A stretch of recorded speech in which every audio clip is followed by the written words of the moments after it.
Thought you guys might be interested in seeing what I've been up to lately on my in my shop. So here we go. So aside from some other things, I've been working on this battery pack, and I'll explain what it is here in a minute. First of all, I built it using these battery holders, 18650 battery holders. They're fairly common. You can order them.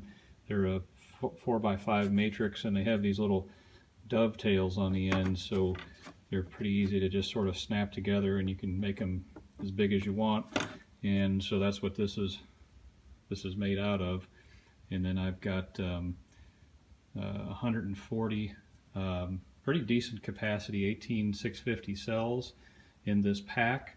They are arranged at 10 in parallel, and 10 in parallel and 14 in series.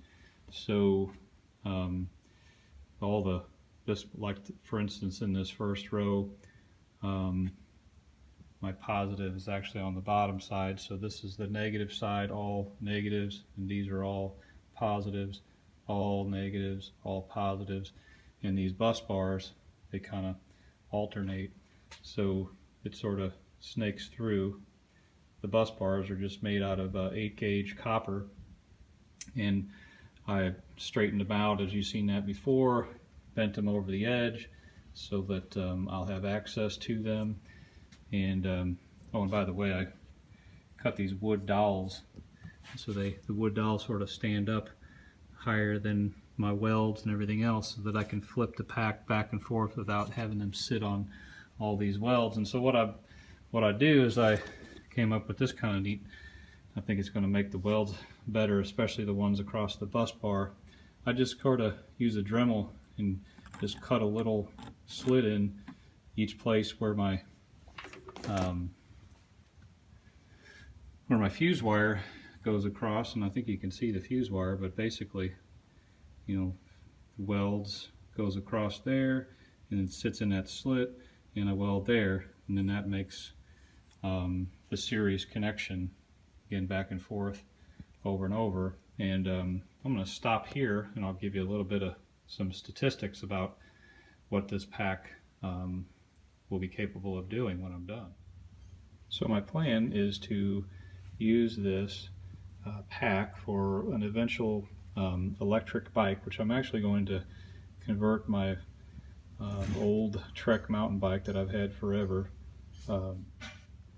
into an electric bike. And so again, this pack, some information about what I expect to get out of it. There it is. Like I said, it's got 14 cells in series, 10 in parallel. When you figure an 18650's nominal voltage, that's sort of the middle voltage.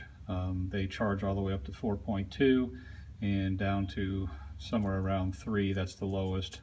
But when you calculate what your pack is about, basically you use nominal voltage, which is basically right in the middle.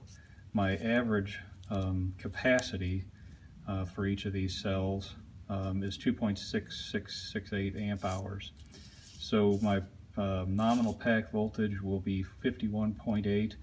That's roughly equivalent to a 48 volt, and my the electric motor on my bike will be able to operate in the range that this pack will generate, which is whatever that is, 50, 58, 59, all the way down to 42 or whatever that number is. But so my pack capacity will be 26.668 amp hours.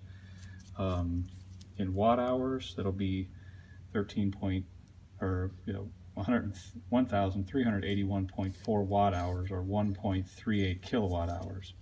Now my bike, I plan to have a 1500 watt motor.